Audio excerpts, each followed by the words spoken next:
Previously on Dragons Not Included. You're not taking me! You're not taking me alive!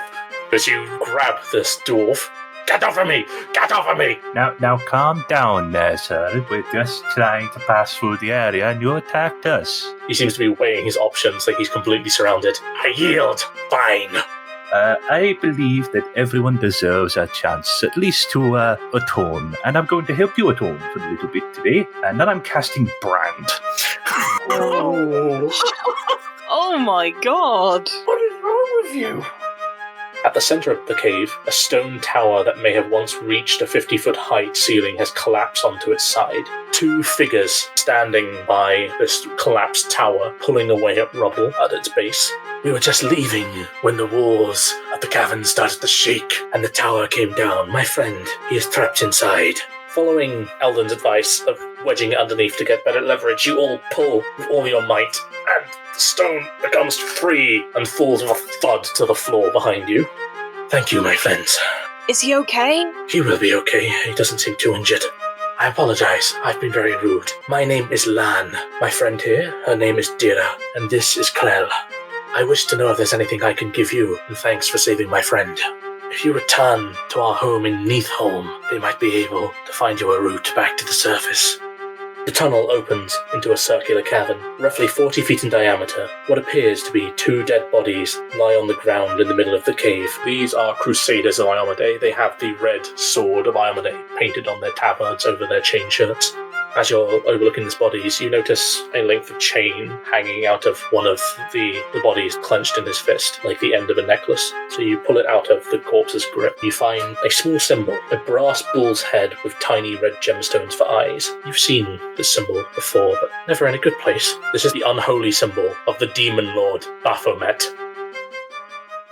Hello! Welcome back to the Dragons Not Included podcast, the tabletop role-playing game podcast where we're playing Pathfinder, Wrath of the Righteous. I'm Stephen, and as usual, I'll be your GM. Hi, I'm Joe, and I'll be playing Scrutiny, the Tiefling Illusionist. Hello, I'm David, and I'll be playing Eldon Aegis, the Human Paladin of Iomedae.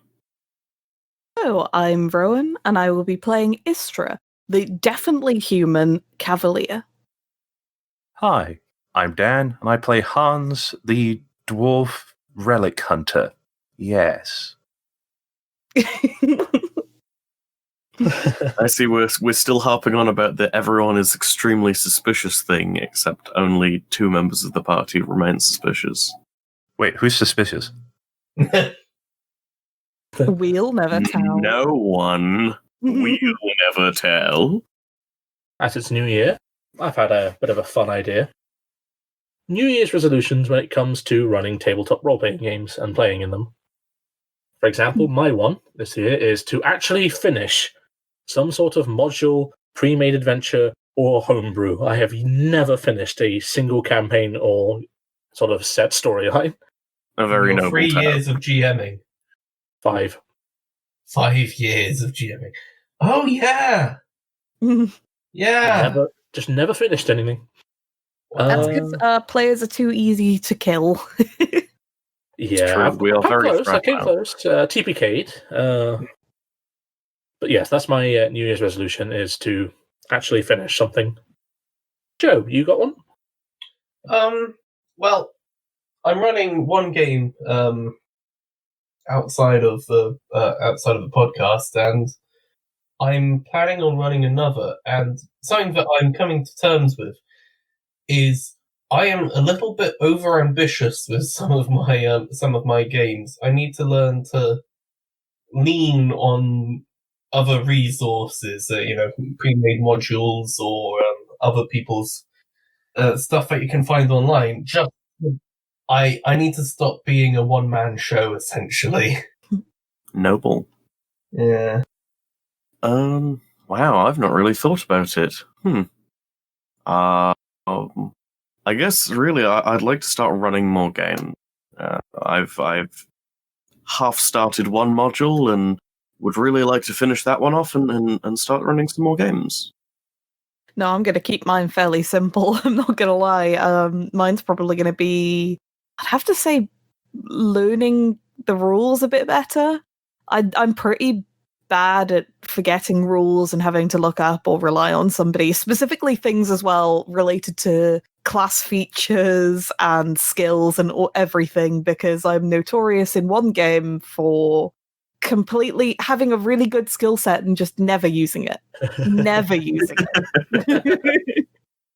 I don't know, man. Like, I run so many games. I play in so few games comparatively. I may try out this thing called Reality. Like, it's apparently really good, but it's not really. Yeah, it's not really for everyone. But I don't know, man. Graphics are amazing, but man, I need better graphics. I do know one of the things. For those of you out there who are listening to this, if you do play games, go out and look for artists and commission them. Support artists in your community. God damn it! This is a passionate thing. Support those artists. Yeah. You know what? Fair.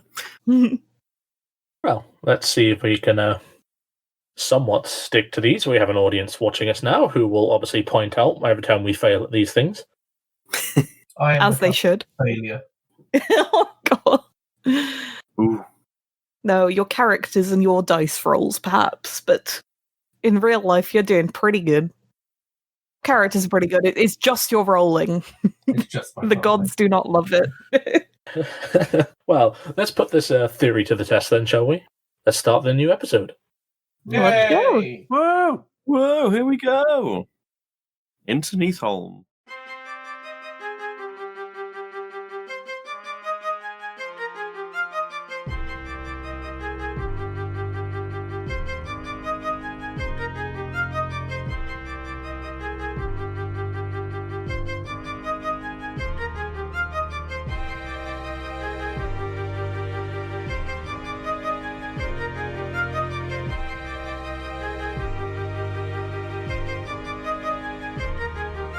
So, last time, you were travelling through the caves once again.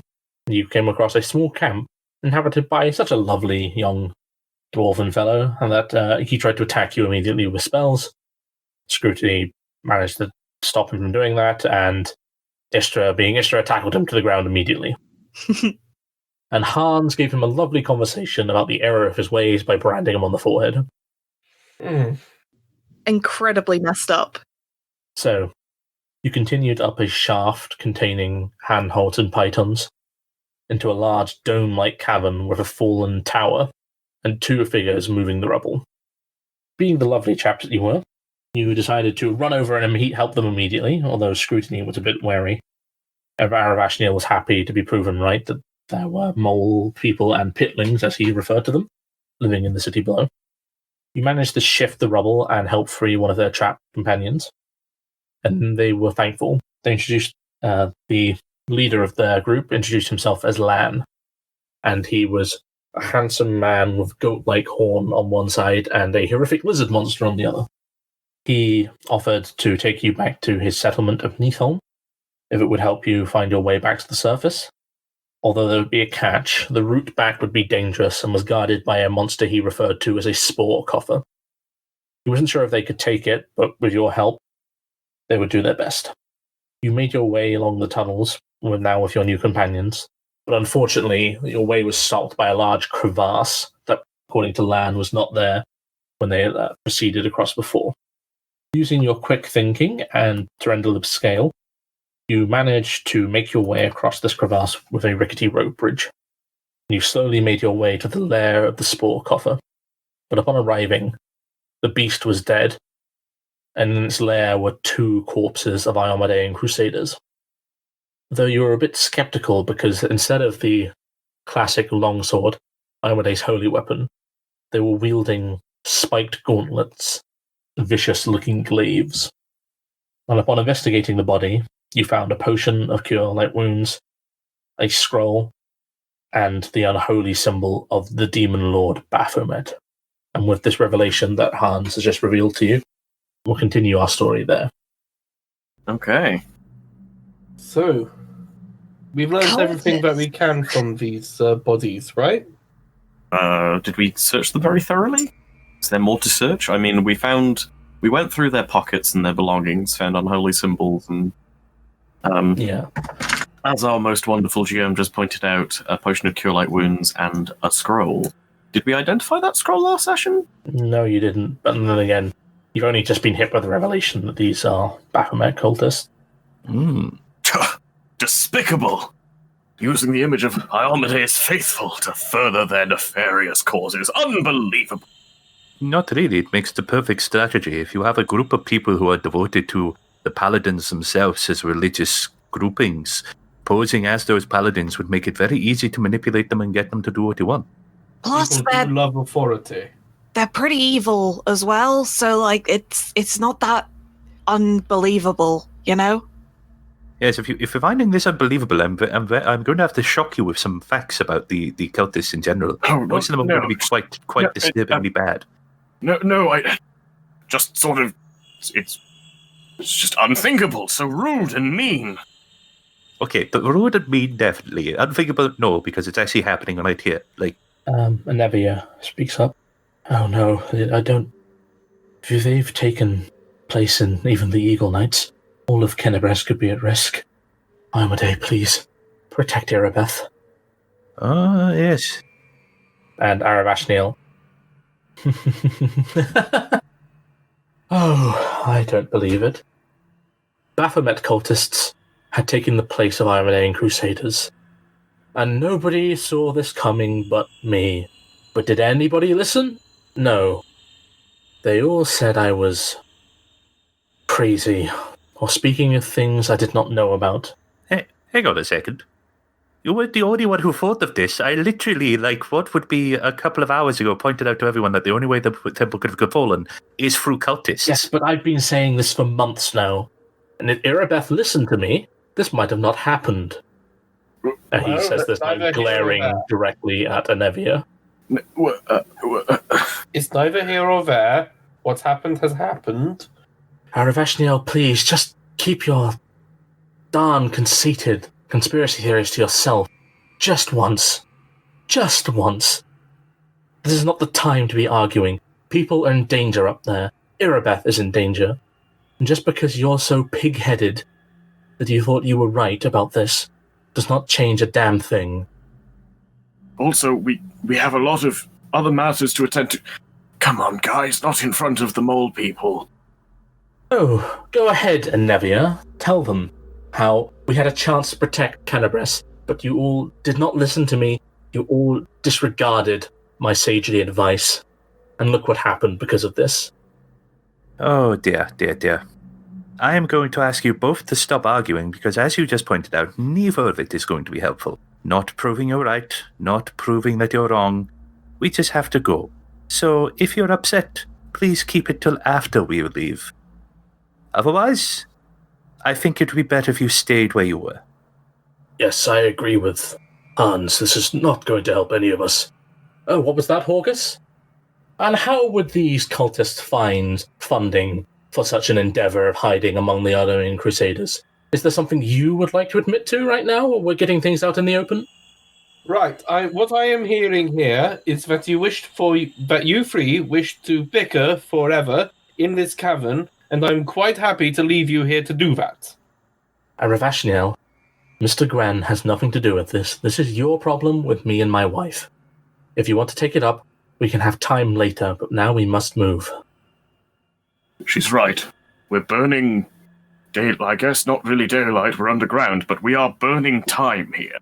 It's the only thing that we have if we have any chance of getting to the top and mounting some sort of counterattack. So, shall we move on? Yes. The inhabitants of these caverns, the three, Lan, Daedra, and Krell are just awkwardly sitting back, looking like, oh, do we say anything? No, okay, no. It's like being at a friend's house and their parents arguing as a kid, and you're like, do I say anything? No. Okay, I mean, no. Istra will just walk over behind them and just start patting backs and just go, "It's okay. They're not used to being us mole people yet. Oh my. It's just going to take some time for them to work out their problems."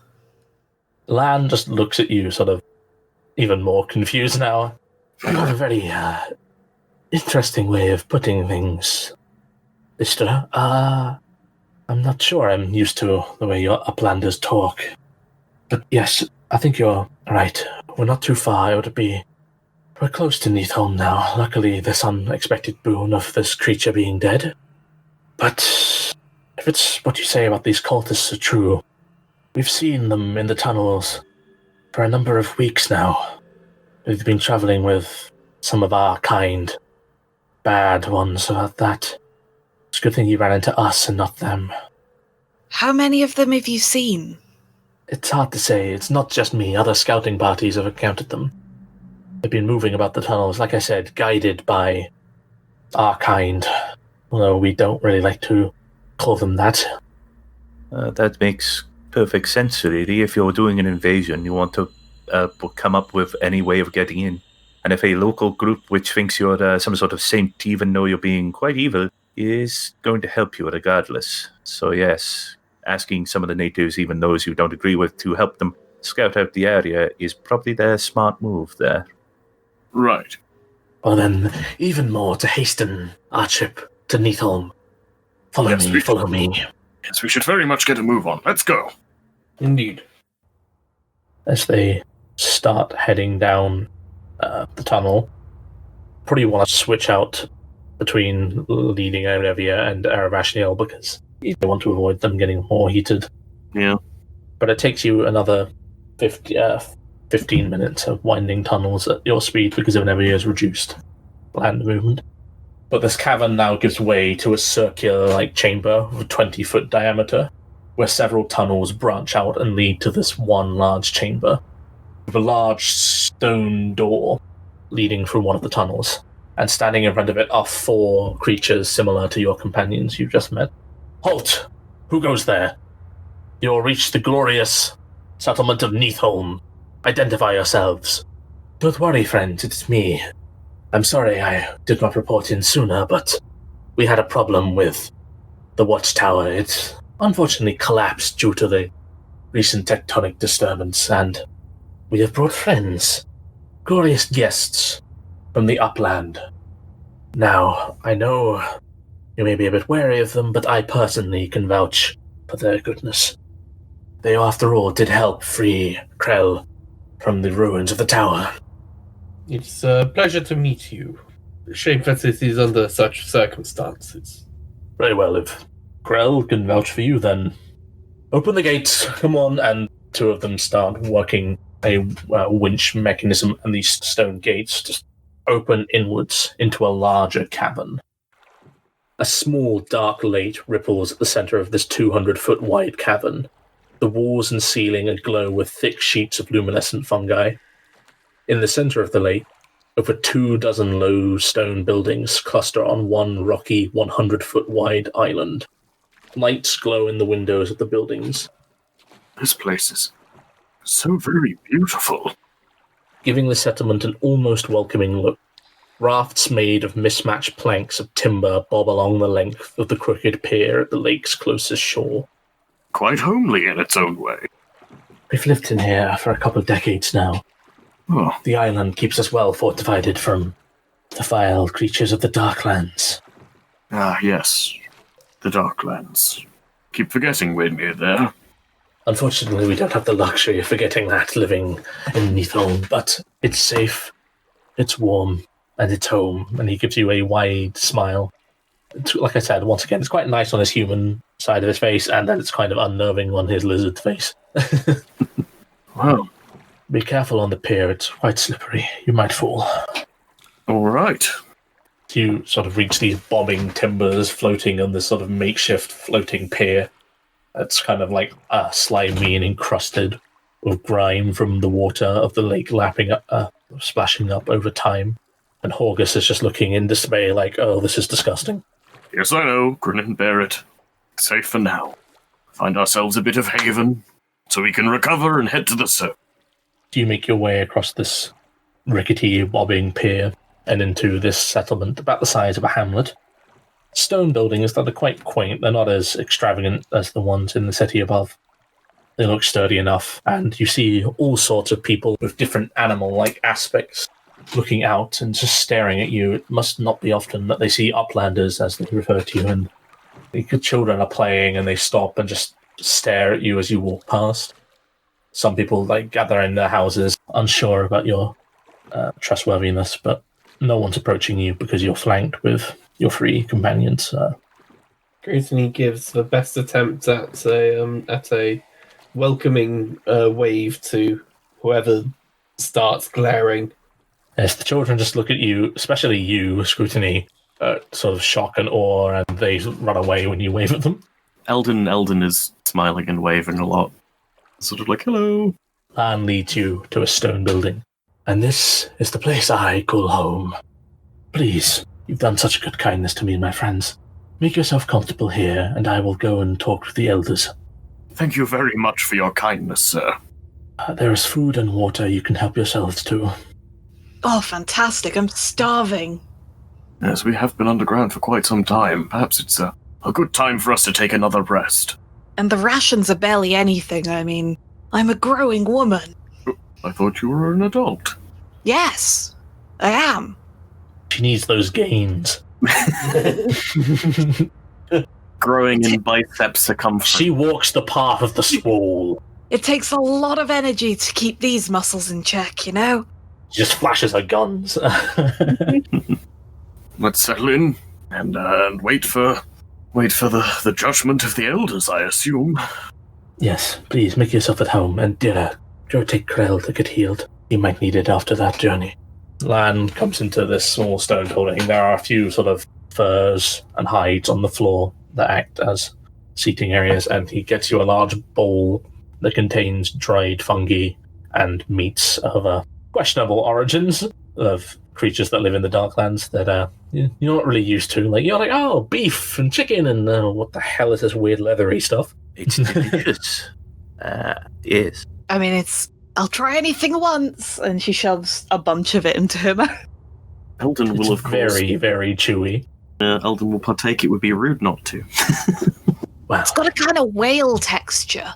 Oh, what? No. You know, whales. Looking at my map of the inner sea and seeing the landlocked region you guys are now in. The heck is a whale? Oh, they're really tasty. Really fun to try and fight, because you got to do it in the water or on top of the water. But I just like jumping in. Oh, it's fine. It's the circle of life, as they say. It dies so that I can eat it. I don't think that's how either of those sayings go. Yes. That does seem a bit intriguing. Honestly, I find the circle of life is more like a pentagram of life, but it's cracky. You crack on there. I am simultaneously curious as to your philosophy and wishing to never hear another word of it. Who, me or her? She's ignoring all of you guys and just tucking in. Well, I'm glad you found the food appetizing. I'll return as soon as I can. And he leaves the stone building. Right, well, it seems we have a moment of respite. Do you want to have your bickering match? I was actually going to say, we may want to be careful here, Hans says, looking out the window. At the end of the day, they did say that they saw these fake Iomedan paladins with the not good people, but it doesn't take much for a slight convincing to convince people in a small settlement like this that others are wrong. So there's a high chance that the cultists could have friends not that far away. So be careful, everyone. That's fine. Let's just stay inside. Everything will be fine. We'll tell stories, like about campfire stories, about the mole people and about the adventures we've all been on. No, nobody's interested. Well, like I said, it's fascinating that this place exists. I always said. But it exceeded my wildest dreams that they built such a settlement here. It's so fascinating. These molings built actual cities, an actual settlement deep under Canabres. I mean, it's not that surprising. If they got a force down here, they're going to have to find a place to live, and you adapt to living wherever you live, If you have to be mole people, you live a mole life. Yeah, it doesn't mean you have to, I don't know, sleep on stones or whatever, and they can still see, so they're not properly moles, but... Also, we live in a world where culturally, one of the largest populations of the entire land are people who live underground. He's got you there. Yes, but the dwarven culture is ancient and built over time. They've only been down here maybe 100 years, and who knew that they even survived this long down here? I don't know, maybe the ancient dwarfs that survived underground for hundreds of years when they first got there? It's not that hard. There's plenty of food, there's plenty of water, and there's plenty of comfort. You just have to find it and learn it. Honestly, I'm surprised that people don't think there's hidden secret societies of people living under all their cities. It's not that hard. I know, I've like I said, I've always considered this a possibility. Others seem to disregard it, giving a glance towards Anevia. I mean, to be fair, you didn't have any evidence, right? People look for evidence. I'd give a glance to Hans. He just nods, going, yes, that's correct, yes. Anevia's just sort of looking at you, just smiling. Just Arastiel's just aghast expression at what you were saying. Yes, but he has plenty of it now. Granted, I don't know if this can be classified a culture. They don't really have any alternative form of art, music, or anything that defines them outside of just the cast-off of another society. Not that we've seen yet. Maybe they do. Perhaps when they get back, we can ask if they have a museum. We've been here for like 5 minutes. All we've really done is eat. Or, well, you guys haven't eaten. Are you guys not hungry? I'm eating. It's delicious. Perhaps you've just been occupied by your own consumption for a minute. One thing I was wondering, they said they'd been here for decades, not centuries. But I was curious. Quite possible they've been travelling around under here quite a bit. A nomadic style of life is also possible. They might have had to move. They also said there was some, if you remember correctly, those working with the fake paladins. It could be possible that they've entered into some sort of tribalistic society, and this is just one branch of the many other groups. Could well be. Well, we shall have to be careful of any we encounter. Who knows what other groups we could be facing here. I have some of my own questions. I don't want to stay here any longer than we need to. This place gives me the creeps. Well, we are uncomfortably close to the Darklands. I'm not even sure we can trust these people. Who knows if they're in league with the cultists? Oh. Are they, or they are not? It doesn't really matter at the moment. They're the only source of help we have. Mine are the same. I'll stick as close to you as I can. In fact, that 1,000 gold I promised to transport me, I'll double it. Damn. That's a lot of gold you're willing to put down for something we were just going to, do. Just make sure that I stay close to you at all times. All right. I mean, do you want, a piggyback or something? No, I should be fine on my own power. I don't really like this place. When people offer that kind of gold, they're usually wanting something weird out of it. Personal experience?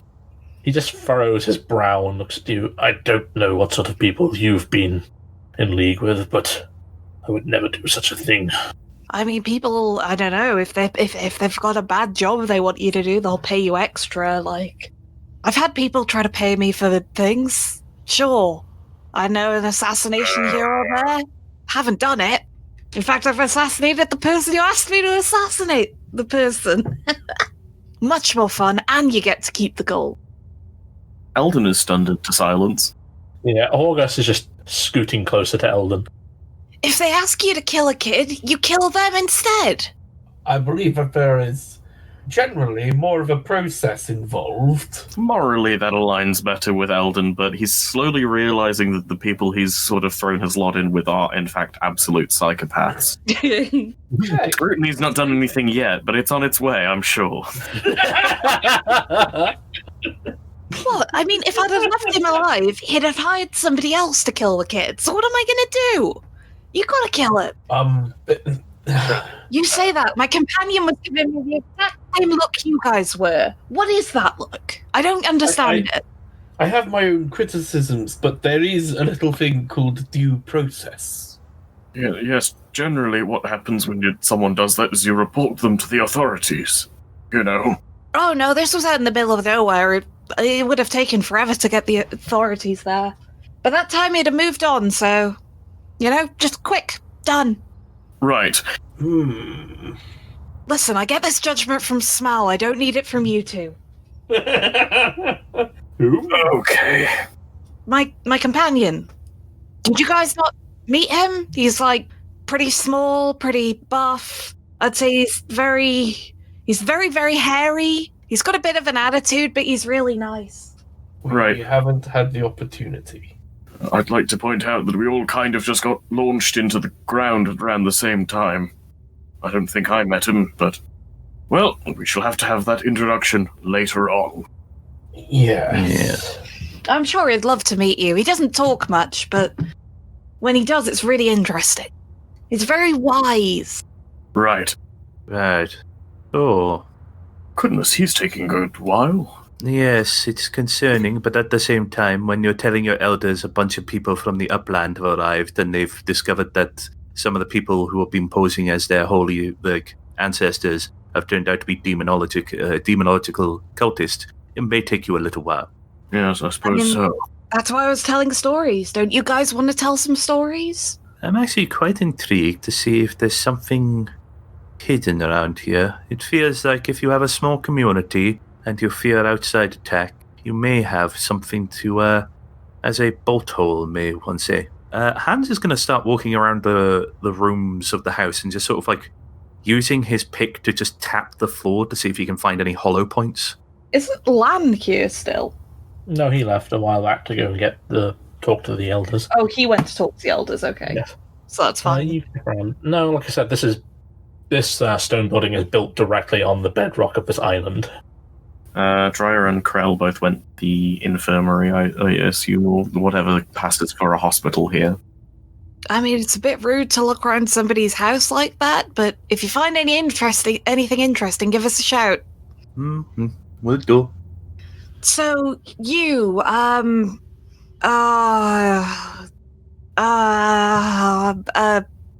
what's... No, I know your name.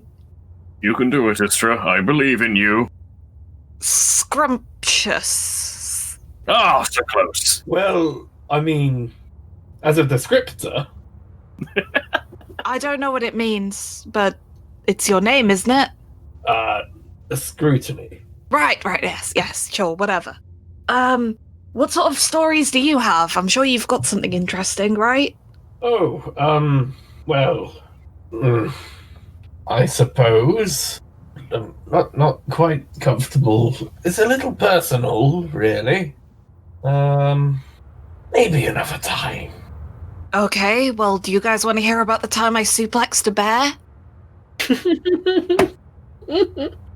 I think that might be full of fancy, considering your recent performance. No, I definitely did it. Scout's honor? Did I hear you say that earlier? Something about scouts. Can I take a sense motive check because I'm genuinely unsure? Sure, I suppose. Okay, that's 21. Sense motive on the old... That's a what? 21. An 11. So, Istra, are you lying or telling the truth? I think I'll leave that one up to you, Stephen.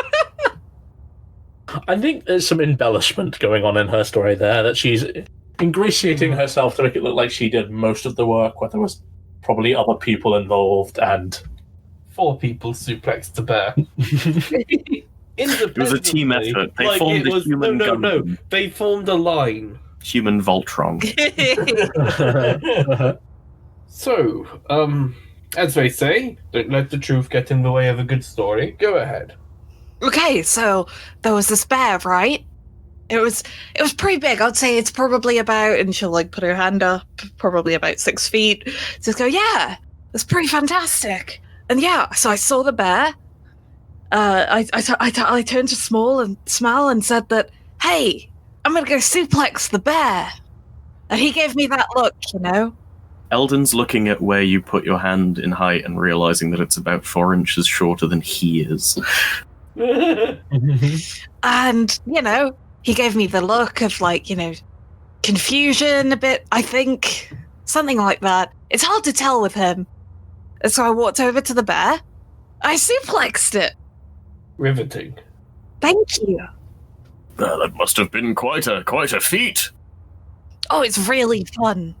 Yes, Enethia sort of chuckles a little. It's a very interesting story, Istra. I'm glad the way you told it. Thank you. I'm very good at telling stories. Do you guys want to hear more? No, you best save them for later. You don't want to run out of them quickly. That's true. We may have many more times like this where we need stories to be told. And I can only tell you of the 11 miraculous acts of Iomade so many times before you get bored. Oh, trust me. I've been to a Sunday school. Beth used to tell them to me all the time. I'd love to hear them. But she looks sort of down again. I hope she's safe up there. We'll be back to the surface in no time. She may be strong and brave, but hopefully that doesn't lead her wrong. It hasn't before. She's always been there for me, but I'm not there for her right now. We can't do anything about that now. It wasn't exactly your choice to not be there, so why are you blaming yourself? I'm not. I just wish I could do more, but I'm alive. That's the best I can do for now. And staying that way. Enethia will be to the surface as soon as we can, and we shall have your wife in hand safely as soon as possible. Found anything in your search yet, Hans? No, it's quite a simplistic abode. I can't seem to find anything of great value, granted or culturally or scientific or historical. This person seems to live fairly bare bones from what I can see. Incredible insight. If I may ask, you are in possession of you came into possession of a book. Did you not? Ah, yes, the Demonologist's book. I was planning to read it to see if I could find any names or details about which demons he had been contacted by. Well, but I can help you with that if you're. Oh, that would be wonderful. Maybe they're family of yours. That would be great help to us. I severely doubt that. My father is actually a priest of Abadar, I'll have you know. Oh, very nice. I don't know who Abadar is. Oh, well, no, if you want to explain who Abadar is, I will. Scrutiny, you take the floor. The god of commerce, civility, and I'll be honest. When you grow up in such a household, you tend to sort of blank it out after a while. So you can only suffer through so many sermons. Can't relate. I love sermons. I could tell that. And to be fair, I would have to agree with him. Sermons are a very intriguing moment of time. The Temple of Drangvit was so wonderful. We never had sermons. We just had historical accounts of fantastic battles and practice as well. Yes, historical accounts. Certainly. Yeah, some of the greatest battles that Gorham's ever blessed us with. The book. If you let's crack it open, shall we? Of course. Here you go. I say cracking it open. And I suppose I'll study that while people recount further silly tales. I mean, I'll drag Eldon aside and start going so would you like to hear some fantastic accounts that I can remember of the wars I was told as a child? Sure, why not? I do love to hear a good tale of battle. And I'm sure our three guests would love to be regaled with some tales, huh? Huh? As Eldon turns to Aravashniel. Enethia smiles politely. Aravashniel's just sort of lost in thought, thinking about all that's occurred. And Horgus just rolls his eyes and groans, "I'd love to," through gritted teeth.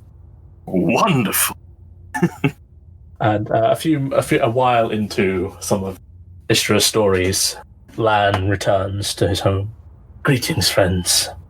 I'm sorry for the time it took, but I had a lot to explain to them, but they're willing to see you now. Matters seem quite dire, and urgency is what we need." Quite understandable. Lead the way. As he leads you through the streets of Neathholm to the largest stone building in this small island. As we're walking there, Istra's still saying things like, "And so there was 50 men against the whole army horde." and Gorham's blessing upon both of them was very clear and fantastic, and Gorham's just there for the fight, you see. I don't know if I've explained that before, but... Yes, about 5, 10, 15 times that I can recall. Brilliant. And yeah, anyway. As he leads you to this large domed stone building, inside there is the large central chamber, a fire pit in the middle crackling away, illuminating the room and casting elongated shadows along its walls. There are several mounds of furs and hides for people to sit around. And on the opposite side of the room from the entrance, 2 figures are sat. The first is a woman with lizard-like features and elongated fangs, wearing simple robes, holding a large, gnarled wooden quarterstaff in her clawed fingers, just tapping away at several beads that hang from it. And the other is a short, portly man with rodent-like features, whiskers on his upper lip, a pointed nose, ears that sort of twitch nervously, listening to everything that's going on, grey hair tied into rat tails, and one large, milky white eye that seems to be surveying the entire surrounding of this room as you enter. And he says to you, "Please, sorry, that was Lan's voice. Please, take a seat. Lan has told me all about your travels to get here." No, okay. Thank you. And Eldon will find a seat and sit down. As will Scrutiny, and I assume everyone else? Or I just... Oh yeah, Istra's going to make herself incredibly comfortable on these furs. Hans is going to find the closest pile to them and pull out his notebook and quill. Anyway, what's up? How's it going? His sort of milky white eye darts around, and his good eye is focused on you, Istra. "My name is Chief Sull. I am the current leader of our tribe. We are nearly 4 strong here on this island. I hear from Lan," he gestures towards your other companion, "that you are uplanders, and that you found yourself here when calamity struck the world above." Yeah, there was this dragon, and there was a demon, and they started fighting, and, I was there trying to help her as well, passing her stuff, but, yeah, ground fell, we kind of ended up here. Yes. We're hoping to return to the surface with our injured compatriots to see if we can get them some healing, as well as possibly to take back the city. His eyes widen. "Are you telling me that demons have taken the holy city above?" We can't be certain, but that is a distinct possibility. Sadly, we believe so. Moves one of his shaky hands to his face and strokes his whiskers. "Very well, my people may be seen as freaks and outsiders to your kind, but over a century ago our parents fought in the First Crusade, in the goddess's name," and he points to the crest on Eldon's tabard. "They fought against the demons of the world wound. They fought for honor and glory. And when we were born, deformed and cursed, they fled underground to protect us. But both our ancestors and yours fought the demons of the world wound. We are of the same kind. We both believe in the goddess's holy light, and we wish to see the world wound exterminated. Absolutely. We wish to be allies with your people of the city above, though you may mistrust us and not think our intentions well. We are the same kind, you and I." Oh yeah, no, I trust you 100%. What, they seem like nice guys. I mean, yes. I realize that if you're descendants of the First Crusaders, I may even have sort of second and third cousins down here. Goodness. That is a great possibility, but we are many generations removed from them. Unfortunately, our lives are not as long as your uplanders. They are often dark. Fourth and fifth cousins, then. And violence in the caverns below is not uncommon, as he sort of strokes a mace, a morning star even, that's by his side. In my youth, I fought many a foul creature down here, but none so more than our traitorous kin. And his face just contorts with pure disgust. Those who rejected the goddess's holy teachings and decided to make themselves an ally with the forces of darkness. Lan did tell me that you found those who were masquerading as noble crusaders, and that, yes, they have been working with our traitorous kin. Yes, despicable. While I am no friend to devils and demons, I feel that the zealotry is something that we need to temper. After all, there's no reason to believe that your kin cannot be redeemed in some manner. Oh, yes. Everyone is redeemable. I do not share the same optimism you have. We have tried over many years to bring them back to the fold, and they've replied with nothing but violence and bloodshed. It's a long, long path.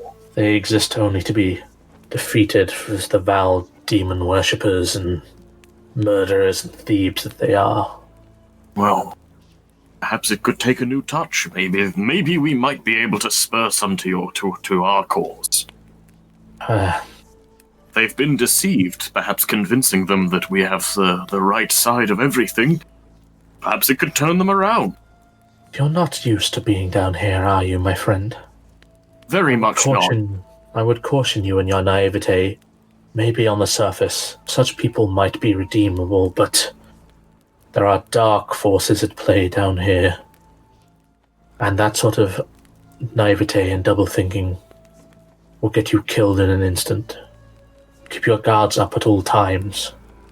Do you have, names and faces of the guys who have turned to, evil, or do you not? No, it's hard to keep track, especially as they splintered from our own tribe. And there are several tribes among us, some going even deeper down, but we stayed here, the faithful few, and hopefully one day we would rejoin the Crusaders and drive back the evils of the world wound. I mean, if we ever do another crusade, definitely. It would be an honor to fight beside you guys. I'm going to be real, Istra. The demons just marched into Kenabres. I think a new crusade is about to happen.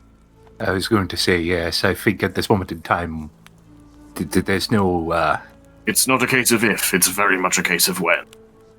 She looks very, very excited for a second and then goes, oh, wait, no, that's inappropriate. It's a sad moment. It's a sad moment. Yes, you're up at a 10. We need you down at a 4, really. Chief Sol turns to the lizard-like woman who's been there the whole time, just fiddling with her gnarly staff. Seer Apoli, she has seen it. The dawn of the 5th Crusade. She's seen that our kind will aid yours, and together we will rescue Kenabres. So, I wish to get you back to the surface, you and your injured companions, as fast as possible. And it looks like there's a chance that our two goals align. I know of a tunnel that would lead directly to the surface. Unfortunately, or maybe fortunately, it's inhabited by our traitorous kin and their allies. If you take that tunnel and defeat them, you would not only be ridding us of our traitorous kin and the danger they pose to our settlement, but the plots they would even plan on the city above. It certainly would be. If it's a shorter way up than the many winding tunnels we might have to take, it would certainly be a good idea, especially for our injured brethren. Eldon looks over to Anevia with the bone sticking out of her leg and Aravashniel with his very burnt face. Yes, it seems like our paths align. I can give you supplies for your excursion, and I offer you safe harbor in Neathholm if you need to retreat back. Alas, I cannot spare any men. I need them to fan into the caverns to find our kin that remain loyal, so we may amass to reclaim the city above. It's understandable.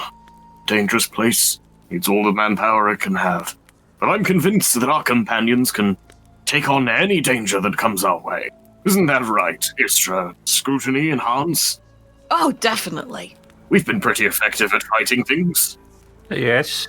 I've killed so many bugs down here. I was going to say, our track record shows yes, but mathematically speaking, we are probably going to have a fighting chance. We're 50-50, I suppose. I like those odds. Let's go. Oh, I won't send you completely alone, though. He gestures to Lan, who's standing at the back of this room. He has offered to be your guide, to lead you to the traitor's camp, and will help you there. I'm very thankful for that. Always good not to be running in blind. Yes, quite. Do you have any fighting experience, Lan? Ah, yes, I have fought in skirmishes with these traitors before, but they've often ended with one side fleeing. Many creatures of the Darklands have threatened us. I can defend myself and defend you if that's what you need.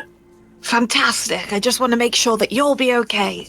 Because, I mean, we're going to protect you and everything, but it's also good if you can protect yourself. Chief Sol nods while stroking his whiskers. Good. Well, you best prepare for your journey ahead. Feel free to rest in Holm. Lan has offered his abode to you, and I can get you some supplies. Supplies would be very much appreciated. Yeah, I've eaten most of the rations at this point. There were 10 days of those! Yeah, but, like, I'm a big person. She says, looking up at you. Oh, great Iarmade. That'll be noted for future, understood. But there is something of a personal request I would like to ask you. Anything at all, Elder? Chief Sol just his face gets more solemn and serious. Lan told me that you came up via the Hall of the Ancestors. My son, he was traveling there, making excursions, exploring more of our history. He's not been seen in many days. He looks much like me, but it's hard to point out distinguishing features when there are so many variety in our kind, but any clues to his whereabouts, he must have passed through there, in those caverns. Did you find anything? Well, we did find several corpses, but none that look like you. Didn't we find a book or something? We found a camp. We did find a camp that was, like, pretty well raided. Found a camp, there was like a pile of refuse, and you found a bunch of used items and a brooch. Sorry, I thought that was, I the thought brooch! that was, bones left over. Never mind. Who has brooch? Yes, I believe it went into someone's backpack. It's a brooch of a bat perched on a mushroom that has amethysts for eyes. Oh, yes. We did find this, if this is of any help. He just leans one of his sort of elderly, trembling hands and looks at it. In his good eye, tears just start to flow down his cheek. Yes, that was his. I don't think he would have left it behind or anything. He clutches it tightly, his fingers shaking, his whiskers twitching. Thank you for finding it and returning it to me. Oh, you are most welcome. Hopefully there's hope he's still down there, but this is something I could use. I have to repay your kindness. I have a gift for you. And he reaches and pulls out his morning star and just has trembling hands offering it to you. I'm afraid I'm no fighter anymore. Those days are long behind me, but maybe this could be used to you. Oh, thank you. I offer it to you on one condition. Oh, right. Just at least smash one of the skulls of those traitors with it on your way up. Oh. Istra looks really excited at that thought. It's been a while since I've had the joy of doing that myself. So just to be clear, you're only going to give it to us if we promise to murder someone on the way out of here. Yes, they deserved it. Believe me, they're not as kind as you would like them to believe. Okay. They'll probably attack us anyway, so... Very well. That they will. That they will. I'll make a note. Murder before we leave. Scribble. Well, if we find any other traces of your boy, we will bring them to you summarily. Hmm. So this is a very, very nice looking morning star. It seems like untouched by time and use. Oh, this is very beautiful. I have no idea how to use it. In fact, one might even say it looks magical. Ooh. I was just going to say, I believe I have detect magic prepared. Can I magic detect it? Yes, you definitely can. It does have an aura about it. Make a spellcraft check, please, Scrutiny.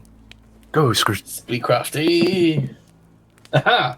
That is a 26. Nice. Holy schmoly. This appears to be a +1 morning star. Ooh. Lovely. Who can use a morning star, just to check? You know, there's someone who has been using a morning star quite a bit before switching it out from that hammer that we took. Yes. I will probably we'll have to return that at some point.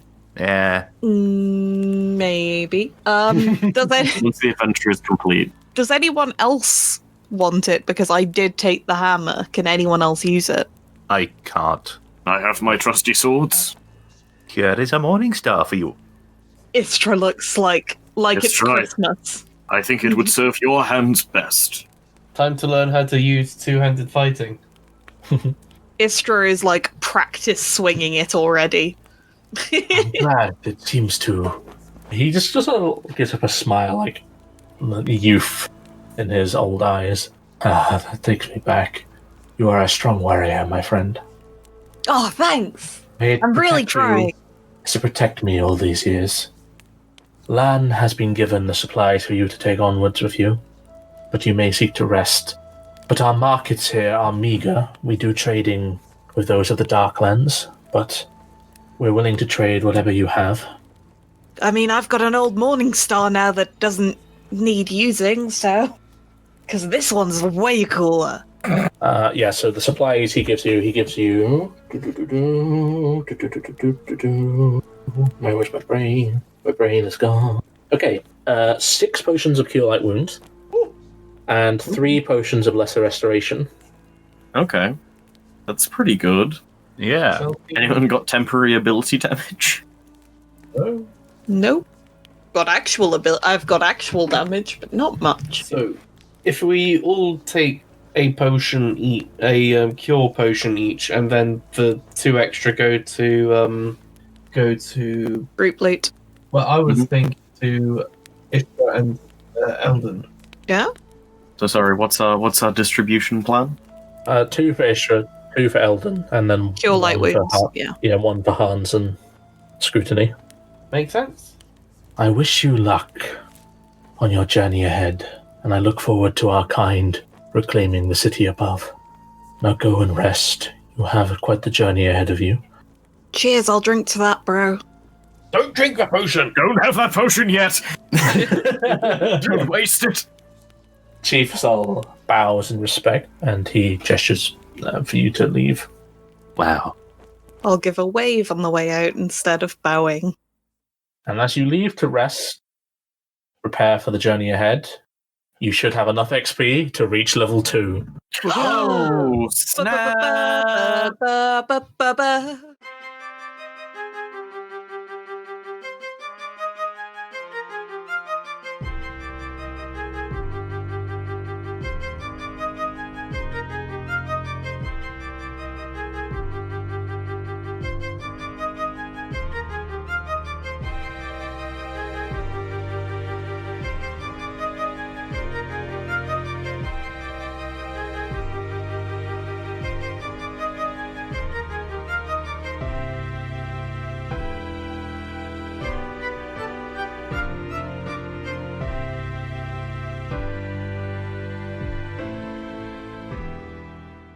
Hello again.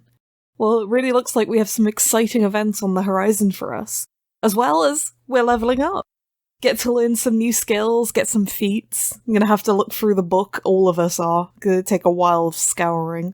Well, I'd really like to take this time to thank you all for listening. We're all really, really enjoying bringing you this, and if you like what you're hearing, maybe you could recommend us to somebody you know, like a friend, a family member, a co-worker. We would really appreciate it, and it would help us so much. We'd like to thank Social Introvert for our theme song. You can find him on Soundcloud. Also Syrinscape for that fantastic soundscape you hear throughout the episode. As always, the links are provided below in the description, as well as our social media, in which you can follow us for updates on episodes. Again, thank you all for listening, and it's a little bit late, but from all of us here on Dragons Not Included, have a happy new year.